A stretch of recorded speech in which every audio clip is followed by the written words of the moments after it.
یہ جو ہمارے گھروں کے اندر جھگڑے ہوتے ہیں نا جی، اس کی بہت سی وجوہات ہیں، بہت سی وجوہات ہیں، لیکن ان میں سے ایک اور وجہ بھی ہے، مین وجہ یہ ہے کہ ہم لوگوں کو اپنے غصے کے اوپر کنٹرول نہیں ہے، ہم لوگوں کو اپنے غصے کے اوپر کنٹرول نہیں ہے۔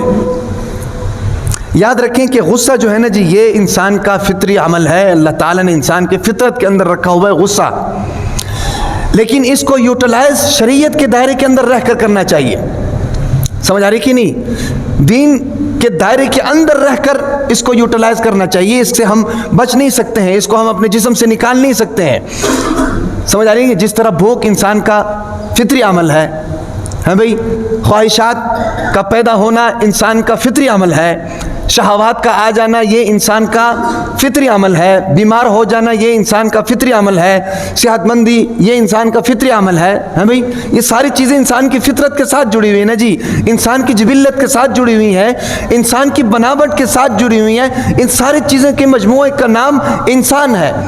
اسی طریقے سے یہ جو غصہ ہے نا جی، یہ انسان کا فطری عمل ہے، یاد رکھیں۔ دنیا میں کوئی انسان ایسا نہیں جس کو غصہ نہ آتا ہو، اگر ایسا ہے تو پھر وہ انسان نہیں ہے،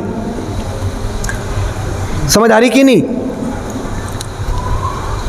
اور اللہ تعالیٰ نے جتنے بھی فنکشنز انسان کے جسم کے اندر رکھے نا جی، ان فنکشن کے استعمال کرنے کا طریقہ بھی بتایا، یہ نہیں کہ اللہ تعالیٰ نے غصہ رکھا ہے اس کا طریقہ نہ بتایا، استعمال کرنے کا طریقہ نہ بتایا ہو، خواہشات رکھی ہیں ان کو پورا کرنے کا طریقہ نہ بتایا ہو، سمجھ آ رہی کہ نہیں؟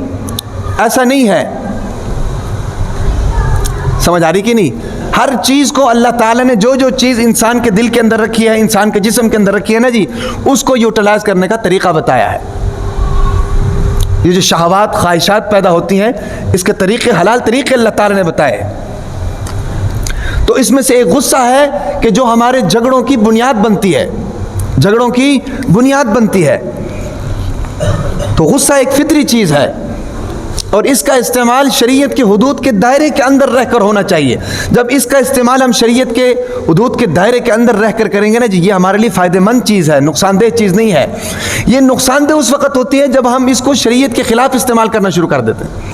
مثلاً آپ بھوک کو لے لیں، آپ بھوک کو لے لیں، بھوک جب لگتی ہے تو ہم کھانا کھاتے ہیں، ہمارا پیٹ بھرتا ہے کہ نہیں؟ صحت ملتی ہے کہ نہیں؟ جسم کے اندر توانائی آتی ہے کہ نہیں؟ لیکن ہم اس کو اگر اپنا آخری کھانا سمجھ کر کھائیں تو پھر بندہ بیمار ہوتا ہے کہ نہیں؟ ہو جاتا ہے کہ نہیں؟ یا مفت کا کھانا ہمیں مل جائے، ہے بھئی، یارو دوستوں نے دعوت کر لی، آج کل تو ویسے بھی سردیوں کے موسم ہے، دمبا کڑھائی ہو گیا جناب، مچھلی ہو گئی، یہ تو چلتے رہتے ہیں، کسی دوست نے دعوت کر لی، ہاں بھئی، مفت کا کھانا مل گیا تو ہم اس کو اپنا آخری کھانا سمجھ کر کھاتے ہیں۔ تو جب آخری کھانا سمجھ کر کھائیں گے تو پھر ظاہر بات ہے اس کی تو کوئی لیمٹ نہیں ہوگی، سمجھ آ رہی کہ نہیں؟ وہی چیز ہماری صحت کے لیے نقصان دہ ہوتی ہے کہ نہیں؟ ہوتی ہے، سمجھ آ رہی ہے نا؟ اگر ہم اس کو شریعت کے دائرے کے اندر رہ کر کریں گے تو ہمارے لیے فائدہ مند ہے، اور اگر ہم اس کو شریعت کے خلاف استعمال کریں گے تو ہمارے لیے نقصان ہے۔ اسی طریقے سے اللہ نے آنکھ دی ہے، اس آنکھ کو استعمال کرنے کا طریقہ بھی بتایا ہے۔ جب تک یہ آنکھ شریعت کے دائرے کے اندر رہ کر کام کرے گی تو یہ ہمارے لیے فائدہ مند ہے، اس کا ثواب ہے۔ یہ آنکھ دی ہے، اس کے ذریعے ماں باپ کی زیارت کریں، مقبول حج اور عمرے کا ثواب ہے، سمجھ آ رہی کہ نہیں؟ یہ آنکھ دی ہے، اس کے ذریعے قرآن کو پڑھیں، ہر حرف پر 10 نیکیاں ہیں، سمجھ آ رہی کہ نہیں بھائی؟ لیکن اگر اسی آنکھ کو ہم غلط طریقے پر استعمال کریں گے، ناجائز طریقے پر استعمال کریں گے، اسی آنکھ کے ذریعے اگر ہم بے پردگی کرتے ہیں یا اسی آنکھ کے ذریعے ہم بے حیائی کرتے ہیں تو یہ اس آنکھ کا غلط استعمال ہے۔ اسی طریقے سے زبان ہے، زبان اللہ نے دی ہے، اللہ کا ذکر کرے، سمجھ آ رہی کہ نہیں؟ الا بذکر اللہ تطمئن القلوب، دلوں کا اطمینان اللہ کے ذکر میں ہے۔ زبان اللہ نے دی ہے، اس کے ذریعے قرآن پڑھیں، لیکن اگر ہم اسی زبان کے ذریعے گندی باتیں کرنا شروع کر دیں، اسی زبان کے ذریعے جناب ہم گالم گلوچ شروع کر دیں، تانے بازی شروع کر دیں، تو یہ زبان کا غلط استعمال ہے۔ یوم تشہد علیہم السنتہم وایدیہم وارجلہم بما کانوا یعملون، کل قیامت کے دن یہی زبان اور یہی کان اور یہی آنکھیں اور یہی جسم، یاد رکھیں، یا ہمارے حق میں گواہی دے گا یا ہمارے خلاف گواہی دے گا۔ اگر صحیح استعمال ہوا ہو تو یہ ہمارے حق میں گواہی دے گا، اگر غلط استعمال ہوا ہو تو یہ ہمارے خلاف گواہی دے گا۔ سمجھ آ رہی کہ نہیں؟ آج تو ہماری زبان بولتی ہے نا، صرف زبان بولتی ہے. قیامت کے دن یاد رکھیں آنکھیں بھی بولیں گی، کان بھی بولیں گے، یہ ناک بھی بولے گی. سمجھ آ رہی کہ نہیں؟ ہاتھ بھی بولیں گے، یہاں تک کہ انسان کا چمڑا بھی بولے گا. سمجھ آ رہی کہ نہیں؟ جس رب کائنات نے اس زبان کو بولنے کی طاقت دی ہے نا جی، وہ اس ہاتھ کو بھی بولنے کی طاقت دے سکتا ہے، کیونکہ یہ بھی گوشت کا بنا ہے، زبان بھی گوشت کی ہے. سمجھ آ رہی بات کی کوئی نہیں؟ تو گھروں کے اندر جو لڑائیاں ہو رہی ہیں، دنگے فساد ہو رہے ہیں، اس کی بہت سی وجوہات ہیں. ان میں سے ایک وجہ غصہ. سمجھ آ رہی بات کی؟ غصہ ایک فطری عمل ہے، اس کو شریعت کے دائرے کے اندر رہ کر کرنا چاہیے. جب شریعت کے دائرے کے اندر رہ کر کریں گے تو فائدہ ہے، لیکن اگر شریعت سے باہر نکل کر کریں گے تو اس کا نقصان. پہلا نقصان اس کا کیا ہوتا ہے؟ سب سے پہلا نقصان اس کا یہ ہوتا ہے کہ آپس میں رشتوں کا تقدس ختم ہو جاتا ہے. آپس میں رشتوں کا تقدس ختم ہو جاتا ہے. دو بھائی آپس میں لڑ رہے ہیں، دو بھائی آپس میں لڑ رہے ہیں بھائی، دونوں آپس میں ایک دوسرے کو ماں بہن کی گالی نکال رہے ہیں. بتاؤ کیا رشتہ ہے ان کا؟ آخر یہ نوبت یہاں تک کیوں پہنچی ہے؟ دونوں کی ماں ایک ہے، دونوں کا باپ ایک ہے، آپس میں مشت و گریبان ہے، ماں بہن کے ایک دوسرے کو گالی نکال رہے ہیں. کیا ایک سلیم الفطرت آدمی یہ دیکھ کر کہہ سکتے کہ یہ دونوں بھائی ہیں؟ نہیں کہہ سکتا ہے. کیوں آخر یہ نوبت یہاں تک پہنچتی ہے؟ یہ نوبت اس لیے یہاں تک پہنچتی ہے کہ غصے کا غلط استعمال. سمجھ آ رہی بات کی؟ دو بھائی آپس میں لڑ رہے ہیں، دونوں کے ماں باپ ایک ہیں. لڑائی کس پر ہو رہی ہے؟ وراثت کے مال کے اوپر. باپ مر گیا ہے، مال اس کا پڑا ہے. بہن تو دور کی بات ہے نا، اس کو تو دینا ہی نہیں ہے. ہمارے معاشرے میں بہن کو تو وراثت ملتی نہیں ہے، بیٹی کو تو ملتی نہیں ہے بدقسمتی سے. بھائی آپس میں کتے بلوں کی طرح لڑ رہے ہیں. کیوں لڑ رہے ہیں بھائی؟ بہت سی وجوہات ہو سکتی ہیں. اسلامی تعلیمات کی کمزوری، باپ کی تربیت نہیں، وہ اسلامی تربیت نہیں، یہ اپنی جگہ مسلم ہے. لیکن مین وجہ کیا ہے؟ غصے کا غلط استعمال. تو پہلا نقصان اس کا یہ ہوتا ہے کہ رشتے جو ہے نا جی ختم ہو جاتے ہیں، رشتوں کا تقدس ختم ہو جاتا ہے، رشتوں کی حرمت ختم ہو جاتی ہے، رشتوں کی حیا ختم ہو جاتی ہے. سمجھ آ رہی کہ نہیں؟ اور پھر اس کے جسمانی بڑے نقصانات ہیں. جتنے بھی آپ دیکھ لیں اپنے معاشرے کے اندر، اپنی فیملیز کے اندر، اپنے رشتہ داروں کے اندر، جتنے بھی لوگ ایسے ہیں جن کی طبیعت میں غصہ زیادہ ہے نا جی، ان کو جسمانی تکلیف بہت زیادہ ہوتی ہے. کبھی کسی بیماری نے پکڑ لیا، کبھی کسی بیماری نے پکڑ لیا، کبھی کسی بیماری نے پکڑ لیا، کبھی کسی. کیوں بھائی؟ کیونکہ غصے کی وجہ سے ان کے اندر حسد پیدا ہوتا ہے، غصے کی وجہ سے ان کے اندر لالچ پیدا ہوتی ہے، غصے کی وجہ سے ان کے اندر بغض پیدا ہوتا ہے، غصے کی وجہ سے ان کے اندر کینہ پیدا ہوتا ہے. یہ ساری وہ روحانی بیماریاں ہیں جو انسان کو جسمانی بیماری میں مبتلا کر دیتی ہیں. حاسد آدمی کبھی بھی صحت مند نہیں رہتا، کیونکہ حسد کی وجہ سے وہ کڑتا رہتا ہے.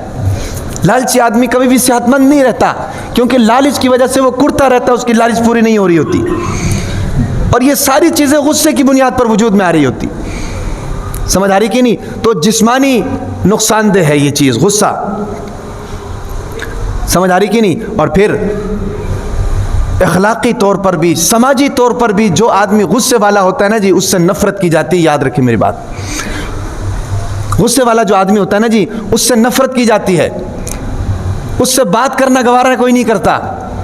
بامر مجبوری اگر کوئی بات کرنے تو وہ بھی بامر مجبوری اس سے بات کی جاتی، خوش طبعی کے ساتھ بات اس سے نہیں کی جاتی. پھر ایک وقت ایسا آ جاتا ہے کہ وہ اپنے معاشرے کے اندر تنہا ہو جاتا ہے.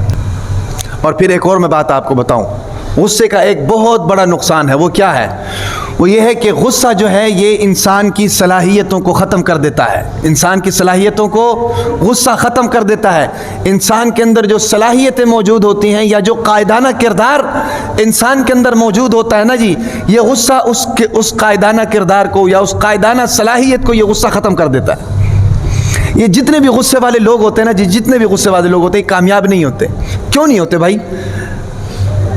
کیوں نہیں ہوتے؟ حالانکہ صلاحیت ان کے اندر ہوتی ہے. کامیاب اس لیے نہیں ہوتے کہ وہ غصہ ان کی صلاحیتوں کو ختم کر دیتا ہے، ان کو کسی جگہ نہیں رہنے دیتا.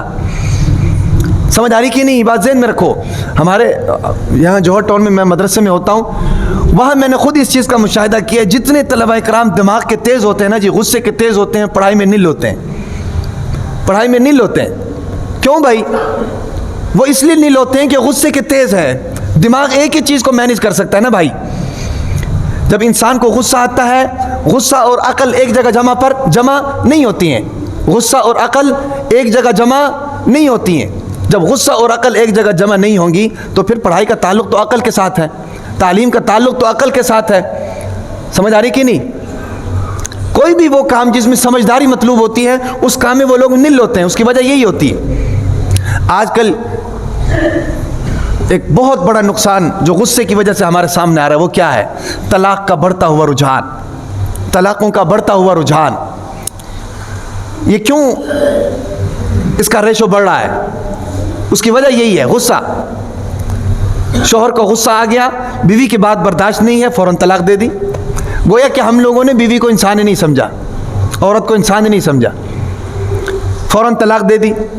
اب غصے کی حالت میں اس کو سمجھ تو نہیں آ رہی، جیسے میں نے بھی بتایا غصے کی حالت میں اس کو سمجھ تو نہیں آ رہی. جب سمجھ نہیں آ رہی تو اس نے طلاق دے دی. اب جب اس کا غصہ ٹھنڈا ہو گیا، غصہ ٹھنڈا ہونے کے بعد پھر اس کا دماغ ٹھکانے آیا، یار یہ میں کی کیتا ہے، یہ میں نے کیا کیا ہے. پھر جب اس کی عقل ٹھکانے آتی ہے تو پھر جناب وہ سوچتا ہے یار یہ تو مجھ سے بہت بڑی غلطی ہو گئی ہے. پھر اگر سلیم الفطرت ہے تو پھر شریعت کا جو طریقہ ہے، شریعت کا جو قانون ہے اس پر عمل کرتا ہے. اگر ایمانی کمزوری اس کے اندر موجود ہے، روحانی کمزوری اس کے اندر موجود ہے تو یہ ساری باتیں چھپا دیتا ہے. اسی طریقے سے زندگی چلتی ہے، اسی طریقے سے حرام کام ہوتا ہے، اسی طریقے سے اولاد نکلتی ہے، اسی طریقے سے جناب اولاد بڑھتی ہے، وہ سارا معاشرے کے لیے وبال بنتی ہے. ان ساری چیزوں کے پیچھے وجہ کیا ہے؟ غصہ. شیطان کی مجلس لگتی ہے ایک جگہ پر، وہاں شیطان جو شتونگڑے ہوتے ہیں نا جی، یہ اپنی کارگزاریاں سناتے ہیں. ایک شتونگڑا آتا ہے، حضرت میں نے یہ کیا ہے، شیطان اس کو کہتا ہے شاباش ٹھیک ہے تو نے ٹھیک ہے کیا ہے بس. دوسرا آتا ہے میں نے یہ کیا ہے، ٹھیک ہے تو نے بھی ٹھیک کیا. تیسرا آتا ہے میں نے یہ کیا، ٹھیک ہے تو نے بھی ٹھیک کیا. آخر میں ایک شتونگڑا آتا ہے، وہ کہتا ہے کہ حضرت بات یہ ہے کہ دو میاں بیوی بڑے ہنسی خوشی رہ رہے تھے، بڑی محبت تھی آپس میں، ایک دوسرے کے حقوق کا بڑا خیال کر رہے تھے. میں نے ان کے درمیان جناب ایسی تیری لگائی کہ ان کے آپس میں طلاق ہو گئی. شیطان جناب کھڑا ہو جاتا ہے، تو نے جو کام کیا ہے نا جی کسی نے بھی نہیں کیا، تو آج کے بعد میرا جانشین ہے، تو آج کے بعد میرا جانشین ہے. کیوں اتنا خوش کیوں ہوتا ہے شیطان؟ اس کی وجہ یہی ہوتی ہے کہ شیطان کو تو پتہ ہے کہ بھئی یہ دو خاندان آپس میں ٹوٹ گئے ہیں، دو رشتے آپس میں ٹوٹ گئے ہیں، تعلقات آپس میں ٹوٹ گئے ہیں، اتحاد آپس میں ٹوٹ گیا ہے، اتفاق آپس میں ٹوٹ گیا ہے. اب اگر نہیں رہتے ہیں تو تب بھی گزارا نہیں، اگر رہتے ہیں تو تب بھی گزارا نہیں. سمجھ آ رہی کہ نہیں؟ اور پھر ہمارے معاشرے میں جو شادیوں کا ماحول ہے اس میں جناب ایک غریب آدمی اپنے بچے کی شادی کرنے کے لیے جناب پوری زندگی لگا دیتا ہے اور پھر جا کر اوکھا سوکھا ہو کر اپنی بیٹی کو جناب ودا کرتا ہے. اور پھر اس بیٹی کو اگر طلاق ہو جائے تو پھر اس پر کیا گزرے گی؟ اور پھر ان کا نتیجہ کیا ہوتا ہے؟ اس کا نتیجہ یہی ہوتا ہے کہ وہ اسی طریقے سے رہنا شروع کر دیتے ہیں. پھر اس کے نتیجے میں جو اولاد ہوتی ہے تو اس کو کیا کہیں گے؟ سمجھ آ رہی کہ نہیں؟ تو یہ ساری چیزیں کیوں ہو رہی ہیں؟ سوال یہ بنتا ہے یہ ساری چیزیں اس لیے ہو رہی ہیں کہ ہمارے اندر غصہ ہے. گھروں کے اندر جو جھگڑوں کی بنیاد ہے بیسکلی وہ غصہ ہے. اس غصے کو کنٹرول کرنا، اور غصہ تو شریعت نے اللہ تعالیٰ نے فطرت میں رکھا ہے، اس کو آپ ختم نہیں کر سکتے ہیں. اس سے بچنے کا واحد حل یہ ہے کہ اس کو شریعت کے دائرے کے اندر رہ کر یوٹیلائز کریں. اب شریعت نے غصے کو کنٹرول کرنے کے بارے میں کیا ہدایات دی ہیں؟ حضور نبی اکرم صلی اللہ علیہ وسلم نے فرمایا کہ پہلوان وہ نہیں ہے جو سب سے زیادہ طاقتور ہے، پہلوان وہ ہے جو اپنے غصے پر زیادہ کنٹرول کرتا ہے. ظاہر بات ہے غصہ کتنی طاقتور چیز ہے، کیا کچھ نہیں کرا رہی، ابھی جو بتایا سارا کچھ. اس کے اوپر کنٹرول کرنا آسان کام تو نہیں ہے. سب سے زیادہ پہلوان وہ نہیں ہے جناب جو روٹیاں زیادہ کھاتا ہے، بادام زیادہ پستے زیادہ کھا کر پہلوانی زیادہ کرتا ہے، طاقتور زیادہ ہے، وہ نہیں. سب سے بڑا پہلوان وہ ہے جو اپنے غصے کے اوپر کنٹرول کرے. سمجھ آ رہی کہ نہیں؟ غصے کے اوپر جو شخص کنٹرول کرے گا وہ کامیاب ہے، ہر میدان میں آگے نکلے گا. سمجھ آ رہی بات کی؟ اور پھر ایک حدیث کے اندر آتا ہے، فرمایا ایک صحابی حضور نبی اکرم صلی اللہ علیہ وسلم کے پاس حاضر ہوا، پوچھا اللہ کے نبی سب سے افضل عمل کون سا ہے؟ اللہ کے نبی نے فرمایا حسن اخلاق. کیا فرمایا؟ حسن اخلاق. وہ صحابی جو تھا دائیں طرف سے پھر آیا، کیونکہ جھمگٹا لگا ہوا تھا، دائیں طرف سے آیا، گھس کے آ کر پھر پوچھا اللہ کے نبی سب سے افضل عمل کون سا ہے؟ اللہ کے نبی نے فرمایا حسن اخلاق. بائیں طرف سے آیا، پھر پوچھا کہ اللہ کے نبی سب سے افضل عمل کون سا ہے؟ پھر اللہ کے نبی نے فرمایا حسن اخلاق۔ پھر پیچھے سے آیا، پیچھے سے آ کر پھر پوچھا کہ اللہ کے نبی سب سے افضل عمل کون سا ہے؟ اللہ کے نبی نے فرمایا مجھے لگتا ہے تم میری بات سمجھے نہیں ہو۔ فرمایا مجھے لگتا ہے کہ تم میری بات سمجھے نہیں ہو۔ فرمایا کہ اپنے غصے کو کے اوپر قابو کرنا اور خود کو اور دوسروں کو اپنے غصے سے محفوظ کرنا، یہ سب سے بڑا عمل ہے۔ حسن اخلاق کا مطلب تو یہ ہے، یہ تو حسن اخلاق نہیں ہے نہ باہر جا کر جناب ہر ایک کے ساتھ بڑے ادب احترام کے ساتھ ملو، اور گھر جاؤ تو جناب ایک بچہ ادھر چھپا ہو، دوسرا بچہ ادھر چھپا ہو، بیوی جناب ادھر چھپی ہو، کیوں؟ ابو جی آ گئے۔ یہ حسن اخلاق نہیں ہے۔ گھر کے اندر اور ماحول، باہر نکل کر اور ماحول۔ ہاں بھئی، حسن اخلاق وہ ہے کہ جس کے اخلاق کے بارے میں اس کے قریبی لوگ گواہی دیں کہ یار حسن اخلاق والا بندہ ہے۔ سمجھ آ رہی کہ نہیں بات کی؟ تو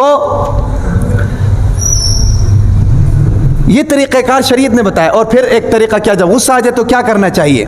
غصہ آ جائے تو سب سے پہلا عمل یہ ہے تعوذ پڑھنا چاہیے، اعوذ باللہ من الشیطان الرجیم، اعوذ باللہ من الشیطان الرجیم، یہ کرنا چاہیے۔ اور سمجھ آ رہی؟ اور پھر سب سے بہترین عمل خاموش رہے۔ سب کے لیے یاد رکھیں، سب کے لیے یہ بہترین جواب ہے، خاموش۔ اگر آپ خاموش نہیں رہیں گے نا تو آپ اگلے کو جواب دینے کے چکر میں غصے میں آ جائیں گے۔ اور اللہ کے نبی نے کیا فرمایا؟ من صمت نجا، جو چپ ہو گیا اس کو نجات مل گئی، جو چپ ہو گیا اس کو نجات مل گئی۔ اور عقل مند لوگوں کی نشانی یہ ہوتی ہے، وہ خاموش رہتے ہیں، بلا وجہ بک بک نہیں کرتے ہیں، اس لیے خاموش رہیں۔ جب غصہ آ جائے تو خاموش رہیں، اور آپ کی خاموشی بتائے کہ یہ غصے میں ہے۔ سمجھ آئی کہ نہیں؟ آپ کا گرجنا اور برسنا نہ بتائے، آپ کی خاموشی بتائے کہ یہ غصے میں ہے۔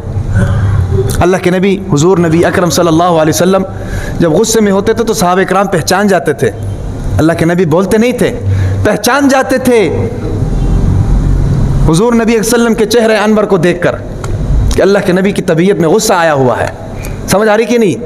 اور پھر حالت کو تبدیل کر لینا چاہیے، حالت کو تبدیل۔ اللہ کے نبی نے فرمایا جب غصہ آ رہا ہو، کھڑے ہیں تو بیٹھ جائیں، بیٹھے ہیں تو لیٹ جائیں، لیٹے ہیں تو بیٹھ جائیں، بیٹھے ہیں تو کھڑے ہو جائیں، یہ حالت کو تبدیل کریں۔